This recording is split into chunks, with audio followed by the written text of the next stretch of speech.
তোমার বান্দা আল্লাহ। তাইলে বিসমিল্লাহি ওয়া আলা মিল্লাতি ডোনাল্ড ট্রাম্প, বিসমিল্লাহি ওয়া আলা মিল্লাতি নরেন্দ্র মোদি করে। তো সিসি ক্যামেরায় আগে জিজ্ঞাসা করি, বলো তোমরা কে নিয়েছো মুখের এই জিনিসটা? যে নিয়েছো দিয়ে দাও, তাইলে তোমাদের কিছুই বলবো না। যদি না দাও তাইলে কিন্তু এই যে ক্যামেরা আছে এটা দিয়ে চেক করবে। এবং মাঝে মাঝে স্বীকার করে না, মনে করে হুজুর আসলেই কি ক্যামেরায় ধরতে পারবে কিনা। পরে দেখা যায় যে স্বীকার যে করে না তার জন্য কি করতে হয়, এইবার সিসিটিভির সামনে এনে মনিটরের সামনে এনে বলতে হয় এই যে দেখো তুমি ওর ব্যাগ থেকে এই কলম বই পেন্সিল বের করে নিয়েছো। দেখানো যায় না? যায় না। যদি স্বীকার করে তাইলে কি সিসিটিভি দেখানোর দরকার হয়? যদি স্বীকার করে দেখানোর দরকার হয়? তাহলে মুখে আঠা লাগাতে হইলো কারণ কি? ও যদি স্বীকার করতো তাহলে কি আঠা মারা লাগতো? এখন কি বুঝতে পারছেন যে ওখানে যে আল্লাহর সাথে তাই মিথ্যে কথা বলবো, আমরা কত বড় পরেশগার চিন্তা করা যায়? তা না হলে মুখে আঠা লাগাবে কেন? ওখানে যে আল্লাহ জিজ্ঞেস করবে মাসুদ তুমি কেমন ছিলে, বলবে আমি তো ভালো হয়ে গেছিলাম। সত্য বলছি না মিথ্যা বলছি ভাইয়ের আমার? এই জন্যে আমাদের পরিবর্তন দরকার আছে না নাই? পরিবর্তন হতে হবে আল্লাহর জন্যে। ওই যে সূরা আল ইমরানের 102 নম্বর আয়াতের কথা বলেছি, ভয় করা লাগবে কেমন? যথাযথ ভয় তিনি দিনের আলোতে দেখেন, রাতের অন্ধকারে দেখেন, তিনি পূর্ণিমার চাঁদের মধ্যে দেখতে পান, আবার অমাবস্যার রাতের মধ্যেও দেখতে। কোন রাতে কার সাথে গল্প করেছেন, কার ফোনে এমবি ভরেছেন, আর মসজিদে টাকা দেওয়ার সময় ছিঁড়া টাকাটা দিয়েছিলেন। আছে না নাই? সব খরচ করতে পারে মসজিদের টাকা দেওয়ার সময়। ও বাবা, ছিঁড়া টাকা, ফাটা টাকা, নষ্ট টাকা দেয়। ঠিক বলছি না? ঠিক বলছি। মসজিদে এখনো ওই দান বাক্স তেলাতি তেলাতি চলে যায়, দেওয়ার লোক নাই। আর চায়ের দোকানে এসি বসি বলে এই চা বানা, যারা আছে সবাই দে। ওরে বাবা, কোটিপতি। আছে না নাই? মসজিদে টাকা দিতে পারে না, মাদ্রাসায় দিতে পারে না, আলেমদের পিছনে দিতে পারে না, ভালো কাজে দিতে পারে না, খারাপ কাজে ব্যয় করার মতো আল্লাহর বান্দা আছে না নাই? মনে করছেন আল্লাহ এগুলো হিসেব রাখে না? ফামাইয়া আমাল মিসকালা যাররাতিন খায়রা ইয়ারা ওয়া মাইয়া আমাল মিসকালা যাররাতিন শাররা ইয়ারা। যাররা পরিমাণ ভালো কাজ আল্লাহ দেখিয়ে দেবেন, যাররা পরিমাণ খারাপ কাজও দেখিয়ে দেবেন। কে? একদম ছোট্ট একটা ভালো কাজ, ক্ষুদ্রতম ভালো কাজ। সেটা কি? কুত্তারে একদিন একটা হাড় খাওয়াইছিলেন। কি খাওয়াইছিলেন? হাড়টা সাবাইয়ে সাবাইয়ে যখন আর পারেননি তখন কুত্তা ছিল ওর সামনে দিয়েছেন, খাওয়া গেলে ওই যে কিছু আছে না, কাকের উঠি নিয়ে গেছে তাড়াইয়ে তাড়াইয়ে, যখন নদীতে নেমে গেছে তাও মাজা পর্যন্ত নেমেছে, নামার পরে বা কাক যখন ওপারে চলে গেছে বলছে ফি সাবিলিল্লাহ। তখন কি কয়? ফি সাবিলিল্লাহ, যে আর পেরিয়ে উঠলাম না, এখন আল্লাহর রাস্তায় দিয়ে দিলাম। দেখবেন অনেক, আমাদের এক হুজুর, আমাদের গ্রামের মসজিদের ইমাম ছিল, উনার এক মহিলা বলতেছে আল্লাহর তো খুব লোভ। বলে নাউজুবিল্লাহ। বলছে আল্লাহর তো খুব লোভ। তা হুজুর বলছে কেন? তা বলছে আর বললি না, আমার ছাগলের বাচ্চা হয়েছে, তো ছাগলের বাচ্চা মরেই গেছে, মরেই কিছু সময় দেখেন না বাচ্চা হয়ে হঠাৎ আস্তে অসুস্থতায় মরে যায়। বলছে মরেই গেছে, একদম আর নেই, এই মুহূর্তে দেখলাম মরেই যাচ্ছে। তখন বললাম আল্লাহ যদি বেঁচে থাকে এই ছাগলটা কুরবানি দিবানে। ওইটা বেঁচে উঠিস। ওইটা কি হয়েছে? মানে মরেই যাচ্ছে, সেই ছাগলটা আল্লাহর নামে দিয়েছ, মানে যে মরিয়ে গেলি তো ফেলাই দিতে হবে, তার থেকে থাক কুরবানি দিবানে। আল্লাহ মানে কি কয়, আল্লাহর কি লোভ? এটা আল্লাহ লোভ না, আল্লাহ তোর পরীক্ষা করলো যে তুই কত বড় শয়তান, যে মরিয়ে গেল সেই সময় বলছে আল্লাহ তোমার রাস্তায় দিল। এরকম আছে মরি যাওয়ার পরে আমাদের দুনিয়ায়ও সারা জীবন হুজুর চোখে পড়ে না, হুজুর দেখতে পারে না, দাড়িওয়ালা টুপিওয়ালা ওদের ভাল লাগে না, দাড়িওয়ালাদের বিরুদ্ধে কথা বলে, হুজুর এই কথা বলেন না, হুজুর এটা বলা যাবে না, হুজুর এটা করা যাবে না, হুজুর এই স্লোগান দেওয়া যাবে না। আর মরিয়ে যাওয়ার পরে এই হুজুর দেখ কি বলে, হুজুরের ডেকে নিয়ে আয়, হুজুর যা করবে, হুজুর যা বলবে, হুজুর যেভাবে চালাবে। ওরে হুজুর, সত্য বলছি না মিথ্যা বলছি? ওই একজন, কত কথা বলবো মনে পড়ে যায়, একজন গরু কিনতে যাচ্ছে, কুরবানির গরু। তা বলছে যে বউ মানে স্ত্রী যাচ্ছি, হ্যাঁ? তা বলছে ওইভাবে বলতে হয় না, বলো যে যাচ্ছি ইনশাআল্লাহ। তা বলছে টাকা আছে পকেটে, এত ইনশাআল্লাহ বলতে হবে কেন? ইনশাআল্লাহ বলতে হবে কেন? তো বাজারে যাই গোহাটায় ঘুরতে ঘুরতে ঘুরতে ঘুরতে পকেট মার কখন সে মালগুলো ঝাড়ি নেস, বলা যাবে না, ঠিক না বে ঠিক? আর ক্ষমতা চলে যাওয়ার পরে আর আমার হুজুররাও পাগলের পাগল, যেই ডেকে নিয়ে যেয়ে 200 টাকা আর একটু খিচুড়ি ধরাই দেয়। ও বাবা আল্লাহ তোমার আল্লাহ, শয়তান কোথাকার।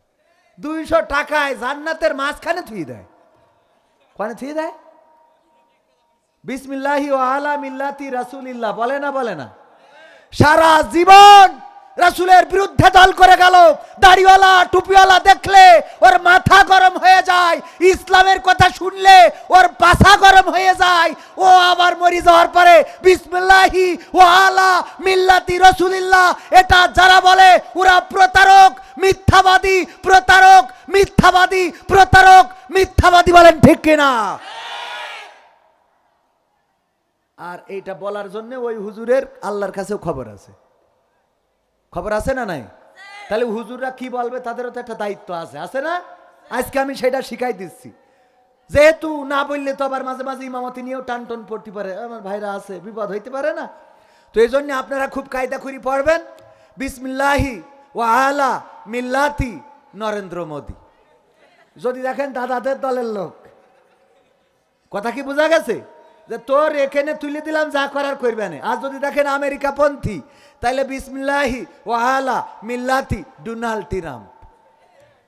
যদি দেখেন মায়ানমার পন্থী, বিসমিল্লাহি ওয়া আলা মিল্লাতি ওং সাং সু সি। এইগুলো পড়লে ওরা বুঝবে নাকি?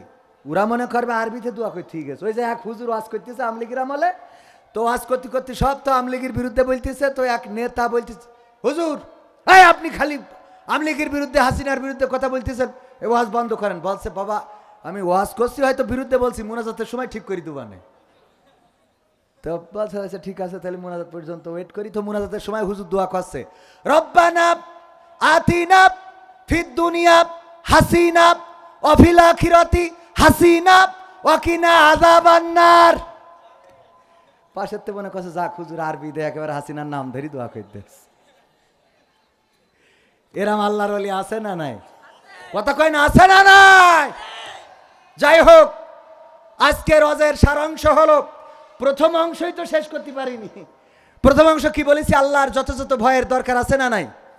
আর দ্বিতীয় অংশ আল্লাহ বলছেন যে ততক্ষণ পর্যন্ত মৃত্যুবরণ করো না যতক্ষণ পর্যন্ত না পূর্ণ মুসলমান হতে। মৃত্যু কি আমাদের হাতে না আল্লাহর হাতে? আল্লাহ বলেন আল্লাযী খলাকাল মাউতা ওয়াল হায়াতা লিয়াবলুয়াকুম আইয়ুকুম আহসানু আমালা। আমার আল্লাহ বলছেন আমি মৃত্যু এবং জীবন সৃষ্টি করেছি, আর আমি মাঝখানে তোমাদের সময় দিলাম পরীক্ষা নেওয়ার জন্যে। বেলা শেষে ফিরতে হবে কার কাছে? আল্লাহ বললেন মিনহা খলাকনাকুম ওয়া ফিহা নুঈদুকুম ওয়া মিনহা নুখরিজুকুম তারাতান উখরা। এই মাটি থেকে তোমাকে সৃষ্টি করা হয়েছে, মাটিতে ঢুকানো হবে, আবার মাটি থেকে উঠানো হবে। আমার আল্লাহ বললেন কাইফা তাকফুরুনা বিল্লাহি ওয়া কুনতুম আমওয়াতান ফাহিয়াকুম সুম্মা ইউমিতুকুম সুম্মা ইউহয়িকুম সুম্মা ইলাইহি তুরজাউন। আমার আল্লাহ বললেন তোমরা কেমন করে আমি আল্লাহকে ভুলে যাও, অথচ তোমরা ছিলে মৃত, আমি তোমাদের জীবন দিলাম, আমি তোমাদের আবার মৃত্যু ঘটাবো, আবার আমি একদিন পুনরায় তোমাদের জীবিত করব। সুতরাং বেলা শেষে ফিরতে হবে কার কাছে? তো তোমরা আল্লাহ যেহেতু আমাদের জীবন মৃত্যুর মালিক, আল্লাহই বানাইছে, আল্লাহই মারবে, সুতরাং আল্লাহ আবার বলছে যে ততক্ষণ মরো না যতক্ষণ পর্যন্ত না পূর্ণ মুসলমান হতে পারো। তার অর্থ হলো এই আয়াতটা শুনবেন যখন, আত্মসমর্পণ করবেন তখন। আয়াতটা শুনবেন যখন, কথা কয় না, আত্মসমর্পণ করবেন কার কাছে? ইব্রাহিম আলাইহিস সালামের মতো বলবেন ইন্নী ওয়াজ্জাহতু ওয়াজহিয়া লিল্লাযী ফাতারাস সামাওয়াতি ওয়াল আরদ হানিফা ওয়া মা আনা মিনাল মুশরিকিন। ইব্রাহিম আলাইহিস সালামের মতো বলে দিবেন ওগো রব, আমি আমার মুখ, আমার চেহারা ঘুরিয়ে এই আসমান জমিনের স্রষ্টা যে তুমি, তোমার দিকে করে দিলাম, আর ঘোষণা করে দিলাম আমি কোনো মুশরিকদের অন্তর্ভুক্ত নই। এই কথা কি বলা যাবে? মুশরিকদের দল করা যাবে? যারা আল্লাহর বিরুদ্ধে দল করে তাদের দল করা যাবে? যারা কোরআনের বিরুদ্ধে দল করে তাদের দল করা যাবে? যারা ইসলামের বিরুদ্ধে দল করে তাদের দল করা যাবে? আবার যারা ইসলাম ধর্ম নিয়ে ব্যবসা করে তাদের দল করা যাবে? এমন ব্যবসায়ী আছে না নাই? সময় মতো টুপি পাঞ্জাবি পরার মতো আল্লাহর ওলি আছে না নাই? এই জন্য ইসলামকে ব্যবহার নয়, বরং ইসলামকে প্রতিষ্ঠিত করতে হবে। ইসলামকে ব্যবহার নয়, ইসলামকে প্রতিষ্ঠিত করতে হবে। আমার দেশে মুসলমান আছে কিন্তু ইসলাম নাই, আর অনেক দেশে ইসলাম আছে কিন্তু মুসলমান নাই। সিঙ্গাপুরে দুর্নীতি আছে, সিঙ্গাপুরে খুন আছে, বছরে একটা দুইটাও খুন খুঁজে পাবেন না, বছরে। আর আমার দেশের পত্রিকা খুললে প্রতিটা পাতায় পাতায় খুনের খবর, ধর্ষণ পাবেন না, জেনা ব্যভিচার। তাদের রাষ্ট্রে যেটা আইনে নাই সেটা তারা করে না। আর আমাদের দেশে খুন খারাপি, হত্যা, ধর্ষণ, গণধর্ষণ এগুলো আছে না নাই? সম্মানিত ভাইয়েরা আমার, সময় চলে যাচ্ছে, ওই যুবকদের শেষ ইন টানা দরকার আছে না নাই? 3 নম্বর ব্যক্তি, 3 নম্বর ব্যক্তি, আলহামদুলিল্লাহি রাব্বিল আলামিন। রব্বানা যালামনা আনফুসানা ওয়া ইল্লাম তাগফির লানা ওয়া তারহামনা লানাকুনান্না মিনাল খাসিরিন। রব্বানা আতিনা ফিদ দুনিয়া